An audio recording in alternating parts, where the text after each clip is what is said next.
اس کا اپنا بیٹا فرحان، جسے وہ 1 سال کے عرصے میں نہیں دیکھ پائی تھی۔ لوگوں کا کہنا تھا کہ وہ مر چکا ہے، لیکن نہ تو اس کی لاش ملی تھی اور نہ ہی وہ خود واپس آیا تھا۔ الغرض لوگوں کے چہروں پر الگ الگ باتیں تھی، جتنا منہ اتنی باتیں، لیکن اسے کبھی کبھی یہ یقین ہونے لگتا کہ اس کا بیٹا زندہ ہے اور واپس ضرور آئے گا، لیکن وہ ابھی تک واپس نہ آیا تھا۔ اس کی نگاہیں دروازے کی طرف ہمیشہ لگی رہتی۔ آج جب اس نے اپنے پوتے کو اپنی گود میں لیا تو اسے یوں محسوس ہوا جیسے اس کا بیٹا واپس آ چکا ہو، اس کے زخم سارے بھر چکے ہو۔ اس نے بچے کو سینے سے لگاتے ہوئے اسے لوری سنانا شروع کر دی، اسے اپنی گھٹی دی اور پھر اس کا نام بھی اس نے خود ہی ریحان رکھ دیا۔ ریحان اور فرحان دونوں نام آپس میں ملتے جلتے تھے، اور یہ فرحان کا بچہ تھا۔ وہ چاہتی تھی کہ اس کا بچہ بھی بالکل اسی کی طرح ہو۔ کچھ دیر میں نعیمہ کو ہوش آیا تو اس نے اپنے بچے کو دیکھا۔ اسے دیکھتے ہوئے اس کی آنکھیں دھندلا گئی۔ اس نے سکینہ سے کہا، اماں، آج اگر فرحان ہوتے تو وہ کتنا خوش ہوتے۔ آپ جانتی ہیں 1 سال ہو گیا ہے انہیں مجھ سے دور گئے، وہ گئے تھے تو یہ بچہ میرے پیٹ میں پال رہا تھا، اور اب 1 سال ہو چلا، ابھی تک وہ واپس نہیں آئے۔ کیا ہمیں لوگوں کی باتوں پہ یقین کر لینا چاہیے کہ وہ اس دنیا میں نہیں رہے؟ سکینہ کے پاس نعیمہ کی اس بات کا کوئی جواب نہیں تھا۔ اس نے اپنے ہاتھ سے نعیمہ کے آنسو صاف کیے اور کہنے لگی، بیٹا، سب کچھ اللہ ہی بہتر جانتا ہے، لیکن اسے تم دیکھو، مجھے یوں لگتا ہے جیسے فرحان کی فوٹو کاپی نکل آیا ہو۔ میں تو اب بس اسے ہی فرحان سمجھوں گی۔ اگر خدا نے میرے بیٹے کو زندہ رکھا ہوگا تو ایک نہ ایک دن وہ مجھ سے اسے ملا دے گا، لیکن اب میری ہمت بڑھ چکی ہے۔ میں اس بچے کے سہارے ساری زندگی گزارنے کے لیے تیار ہوں۔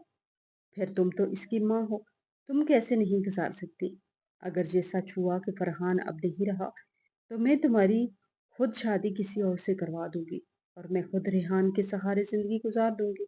ریحان کو میں نہ تو باپ کی کمی محسوس ہونے دوں گی اور نہ ہی ماں کی۔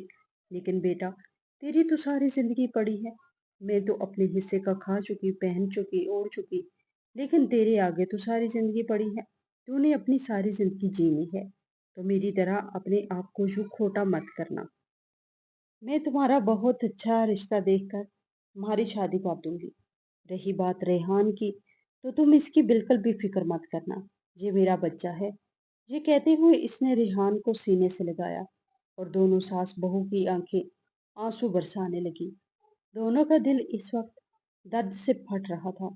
کچھ دیر نعیمہ اپنے ساس کے سینے سے لگ کر روتی رہی اور پھر اپنے بچے کو اپنی گود میں اٹھا لیا۔ ڈاکٹر نے کہا تھا کہ نعیمہ کو بہت کمزوری ہے، جس کی وجہ سے اسے 3-4 دن یہی رکنا پڑے گا۔ اس وجہ سے سکینہ بھی اس کے ساتھ ہی رکی تھی۔ سکینہ اکثر گھر جاتی، اس کے لیے یخنی وغیرہ بناتی اور پھر واپس آ کر اسے دے دیتی۔ 2 دن گزر چکے تھے، آج نعیمہ کی حالت بہتر تھی۔ سکینہ آج بھی اپنے گھر جا کر اس کے لیے یخنی بنانے میں مصروف تھی کہ تبھی نعیمہ کے دماغ میں ایک ترکیب آئی اور وہ وہاں سے اٹھ کھڑی ہوئی۔ آدھے گھنٹے بعد سکینہ نے یخنی تیار کی اور پھر جلدی سے رکشے والے سے کہہ دی۔ وہ اسپتال کی جانب آ کھڑی ہوئی۔ اسپتال کا جو کمرہ انہیں ملا ہوا تھا، اس کمرے کی طرف جاتے ہوئے اسے صرف 10 منٹ لگے تھے، لیکن جب وہ اپنے کمرے میں پہنچی تو وہاں پر بچے کی جگہ خالی تھی۔ نرس اس وقت ان کے کمرے تک آئی تو وہ کہنے لگی کہ ہمارا بچہ کہاں ہے؟ میں اپنے بچے کو یہیں پر چھوڑ کر گئی تھی، جھولے میں، اور جہاں پر بچہ نہیں ہے۔ نرس یہ دیکھتی ہوئی حیرت میں پڑ گئی۔ ایک دم سے سکینہ کا دل جیسے پھٹنے کو آ رہا تھا۔ اتنے عرصے بعد اسے اپنے بیٹے کے بیٹے سے ملنے کا اتفاق ہوا تھا۔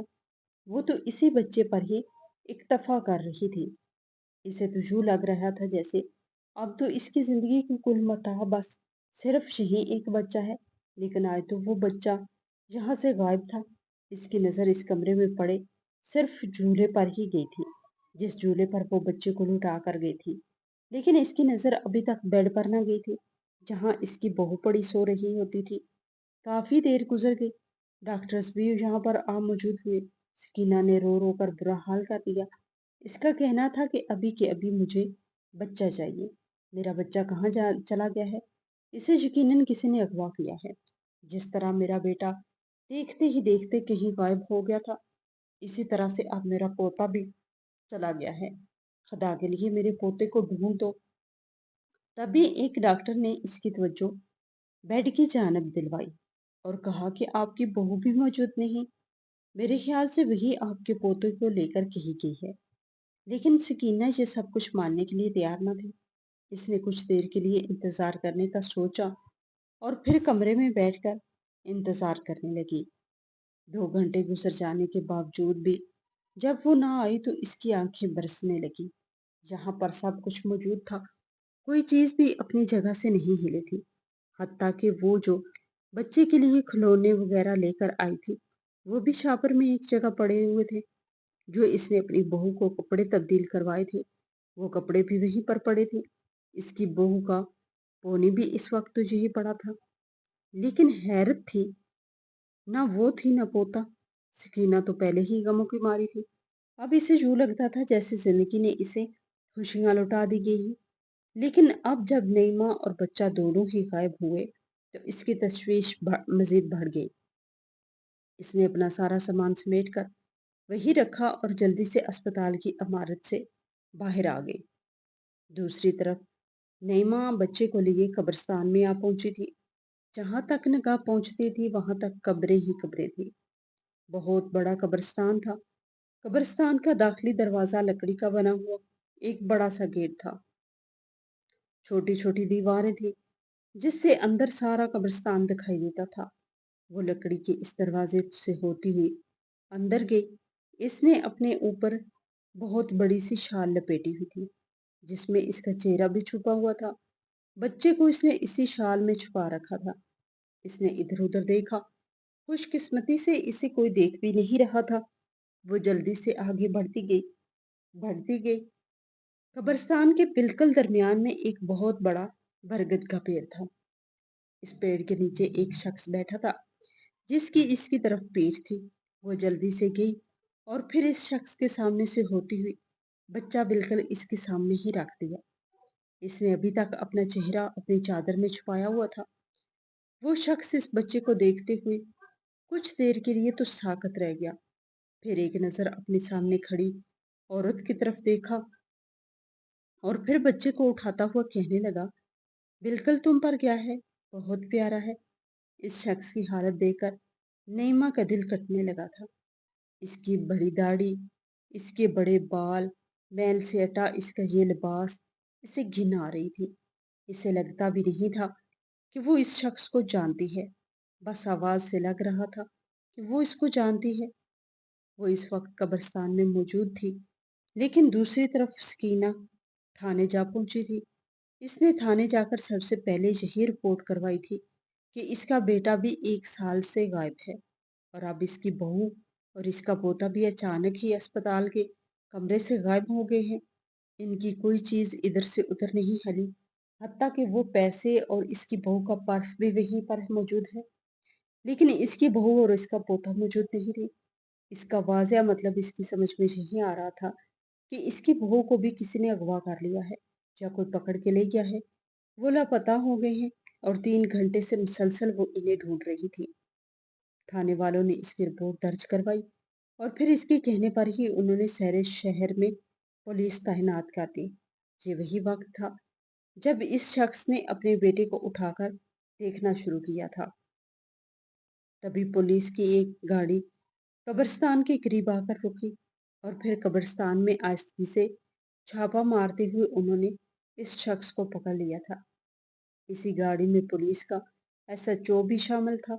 سکینہ کے بتائے گئے حلیے میں اس وقت عورت یہیں پر موجود تھی۔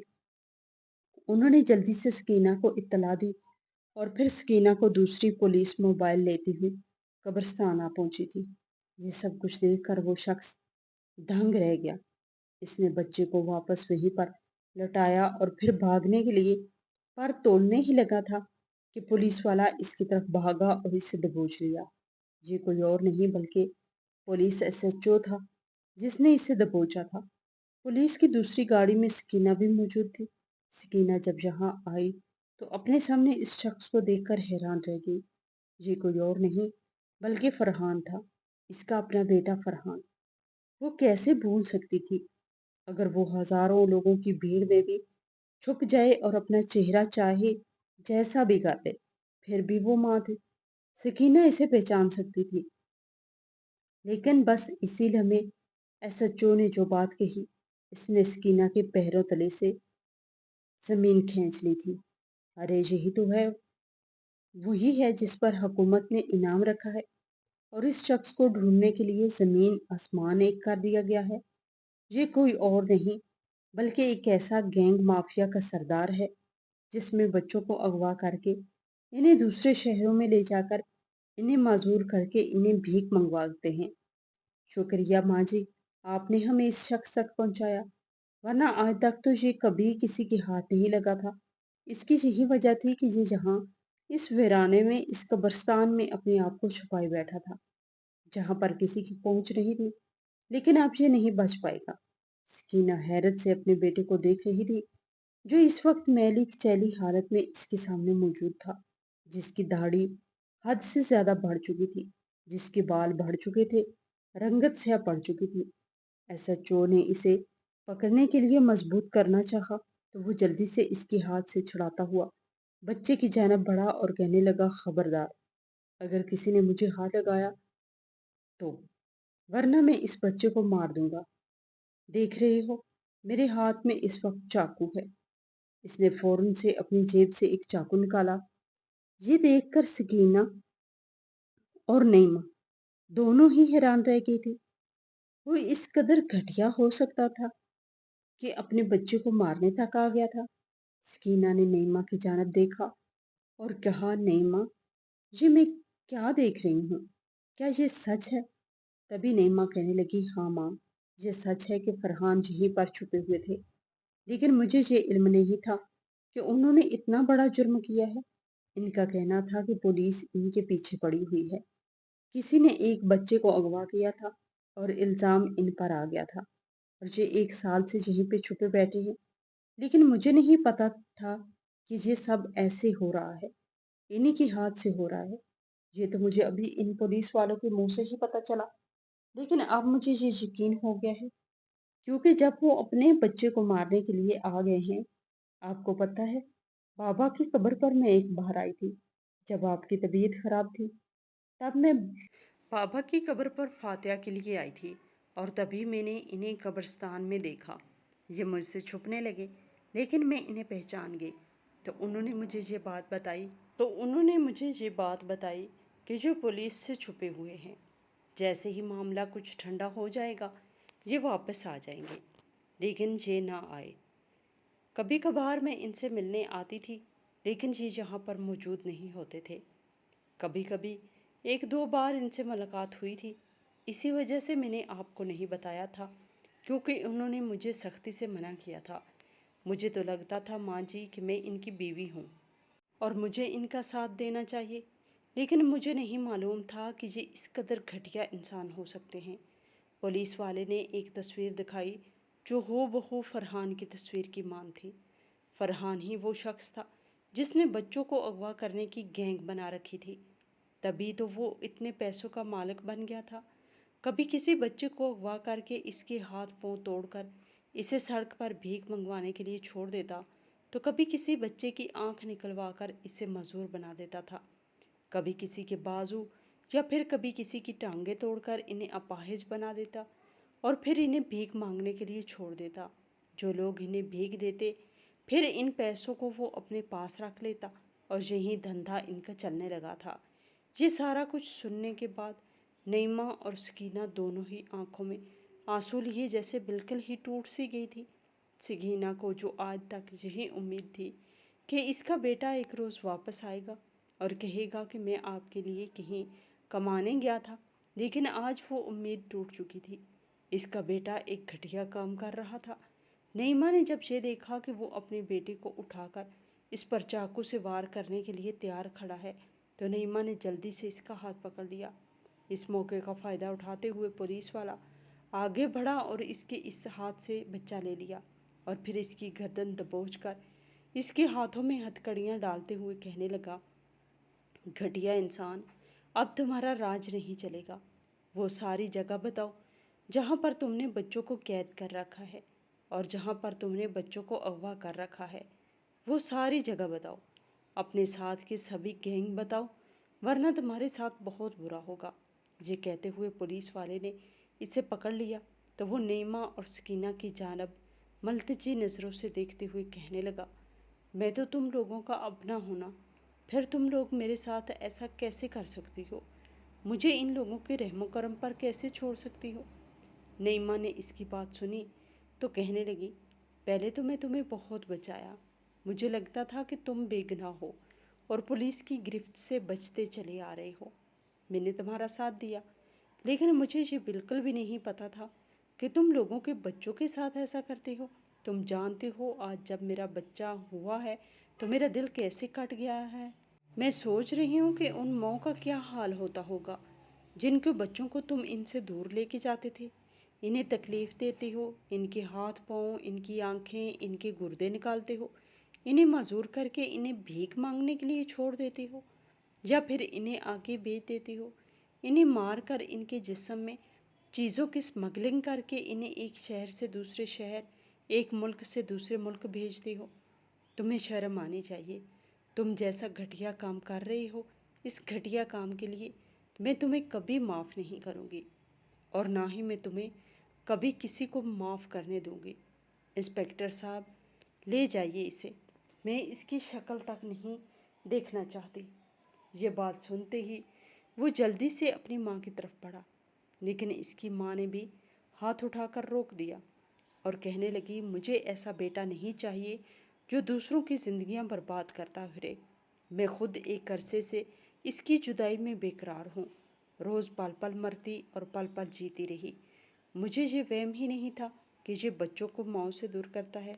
تبھی خدا نے اسے مجھ سے دور کیا ہوا تھا تاکہ مجھے اس چیز کا احساس ہو کہ میں جیسے تڑپ رہی ہوں بچوں کی مائیں بھی ایسا تڑپا کرتی ہوں گی۔ ایس ایچ او صاحب، آپ کو کھلی اجازت ہے، اس کے ساتھ جو کرنا ہے کیجیے، اسے حتیٰ کہ جان سے مارنا ہے مار دیجیے، مجھے کوئی پرواہ نہیں ہے۔ سب سے بڑھ کر انصاف ہے اور میں انصاف پر چلنے والی عورت ہوں۔ میری تربیت میں شاید کوئی کمی رہ گئی تھی، میں نے تو اپنے بیٹے کو یہ بات نہیں سکھائی تھی کہ وہ دوسروں کو تکلیف پہنچائے، لیکن ہو سکتا ہے یہ میری غلطی رہ گئی ہو۔ ظاہر سی بات ہے میری تربیت میں ہی کوئی کمی رہ گئی ہے کہ یہ اس قدر برا انسان بن چکا ہے۔ اس کی تو عزت نفس بھی مار چکی ہے، یہاں تک کہ یہ اپنے بیٹے کو بھی مارنے پر آ گیا تھا۔ اگر اس میں ذرا سی بھی انسانیت باقی ہوتی تو یہ اپنے بیٹے کو نہ مارتا۔ اس کا دل مر چکا ہے، پتھر ہو چکا ہے اس کا دل، اور اب میرے لیے میرا بیٹا مار چکا ہے۔ میرے لیے اب میری بہو اور میرا پوتا ہی کافی ہے، میں بس انہی کے سہارے جیوں گی۔ خبردار اگر تم نے دوبارہ ہمارے گھر آنے کی کوشش کی، آج سے میں تم سے تمام تعلق، تمام رشتے، تمام ناطہ توڑتی ہوں۔ آج کے بعد نہ تم میرے بیٹے ہو اور نہ ہی میں تمہاری ماں ہوں۔ میں تمہیں اپنا وہ دودھ بھی نہیں بخشتی جو میں نے تمہیں 2.5 سال کی عمر تک پلایا تھا۔ انسپکٹر صاحب، اسے میری آنکھوں کے سامنے سے لے جائیے، مجھے ایسے بیٹے کی قطعاً ضرورت نہیں ہے۔ یہ کہتے ہوئے وہ اپنا منہ اپنے دونوں ہاتھوں میں چھپا کر پھوٹ پھوٹ کر رونے لگی۔ وہ نہیں جانتی تھی کہ اب فرحان کی کیا حالت ہو رہی ہے، اس کے چہرے پر کیا تاثرات ہیں۔ وہ صرف ماں ماں کہتا رہا، لیکن پولیس والے اسے پکڑتے ہوئے اپنی کیب میں ڈالتے ہوئے لے گئے، جبکہ ایک کیب ان دونوں ماں اور بہو کے لیے کھڑی تھی۔ انہیں کہا گیا تھا کہ آپ جلدی سے جائیں اور آپ کو یہ اسپتال ڈراپ کر دے گی۔ پولیس کا ایک ڈرائیور ان کے لیے موجود تھا۔ ان دونوں نے جا کر سکینہ کے شوہر اور نعیمہ کے باپ کی قبروں پر جا کر فاتحہ پڑھی تھی۔ فاتحہ پڑھنے کے بعد ان دونوں نے ایک دوسرے کو کافی دیر گلے لگا کر ایک دوسرے کے دل کا غبار نکالا تھا۔ آنکھوں کے ذریعے، آنسوؤں کے ذریعے ان دونوں نے ایک دوسرے کو دکھ درد سنایا تھا۔ ایک دوسرے کے دکھ درد کی ساتھی یہی دو عورتیں ہی تو تھیں۔ ان دونوں کا پیار مثالی تھا۔ لوگ کہتے تھے کہ نعیمہ مثالی بہو ہے، اور اس کے ساتھ ساتھ سکینہ بھی مثالی ساس ہے۔ ان دونوں نے ساری زندگی ایک دوسرے کے ساتھ بڑی پیار اور محبت سے گزاری تھی، اور اب وہ اپنی بہو اور پوتے کے سہارے جی رہی تھی۔ وہ ان دونوں کے لیے واپس اسپتال پہنچی۔ آج ڈاکٹروں نے ان دونوں کو ڈسچارج کر دیا تھا۔ وہ اپنے پوتے اور اپنی بہو کو ساتھ لیے گھر واپس آئی۔ اس نے مٹھائیاں بانٹی سارے محلے میں، اور پھر جس کالونی میں وہ رہتے تھے، اسی کالونی کی ایک بڑی کوٹھی میں وہ نوکری کرنے لگی تھی۔ نعیمہ نے اسے کئی بار منع کیا تھا، لیکن وہ اب رکنے والی نہیں تھی۔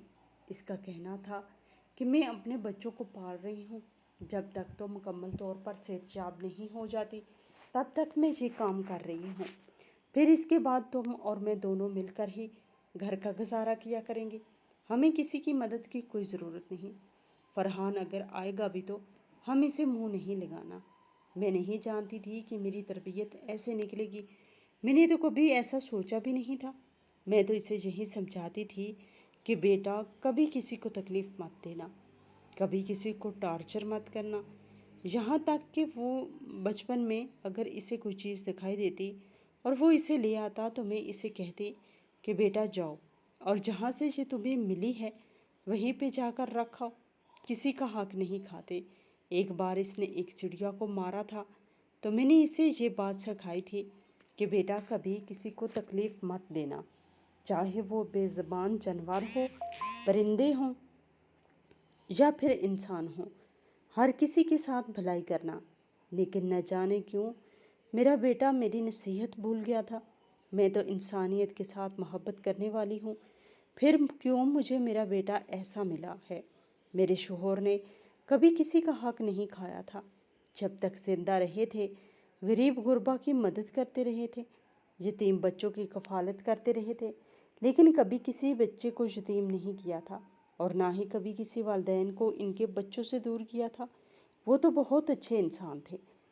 ہم دونوں نے میں انسانیت کا جذبہ کوٹ کوٹ کر بھرا تھا۔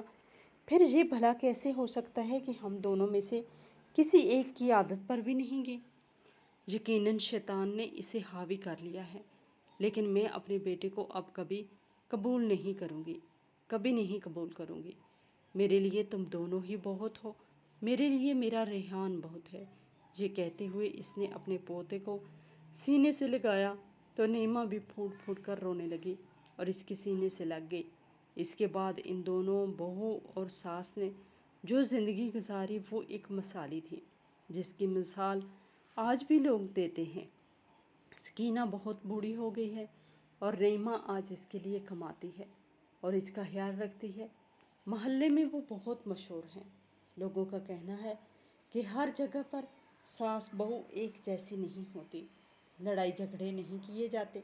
کچھ ساسیں بہویں سکینہ اور نعیمہ کی طرح بھی ہوتی ہیں، جو ایک دوسرے کے سہارے ساری زندگی ساری عمر گزار دیتی ہیں، جن میں سے اگر ذرا سی دیر کے لیے کہیں کھو جائے تو دوسری تڑپ اٹھتی ہے، اور یہی تو حقیقی پیار ہے۔ ضروری نہیں کہ ہر ساس اور بہو میں لڑائی جھگڑے ہی ہو، کچھ ساس اور بہویں ماں بیٹی بن کر بھی رہتی ہیں جس طرح وہ رہتی ہیں۔ خدا را انسانیت کی قدر کریں، رشتوں کی قدر کرنا سیکھیں۔ اگر آپ رشتوں کی قدر کرنا سیکھیں گے تو آپ کی زندگی ویسے ہی پرسکون گزرے گی جس طرح نعیمہ اور سکینہ کی گزری، ورنہ شاید دوسری دنیا کی طرح آپ بھی ساس اور بہو کے تضاد میں آ جائیں گے۔ تو پھر ساس اور بہو کا رشتہ تو سمجھا ہی یہی جاتا ہے کہ ان دونوں کے درمیان تو نہ کبھی پیار ہو سکتا ہے اور نہ کبھی ہوا ہے۔ لیکن حقیقت بات یہ نہیں ہے۔ کچھ گھرانے ایسے بھی ہوتے ہیں جن میں نعیمہ جیسی بہویں ہوتی ہیں اور سکینہ جیسی ساسیں موجود ہوتی ہیں۔ اگر آپ اپنے گھر کو ایک جنت بنانا چاہتے ہیں تو نعیمہ جیسی بہو بن کر جائیے اور سکینہ جیسی ساس، پھر دیکھیے کہ آپ کی زندگی کیسی گزرتی ہے۔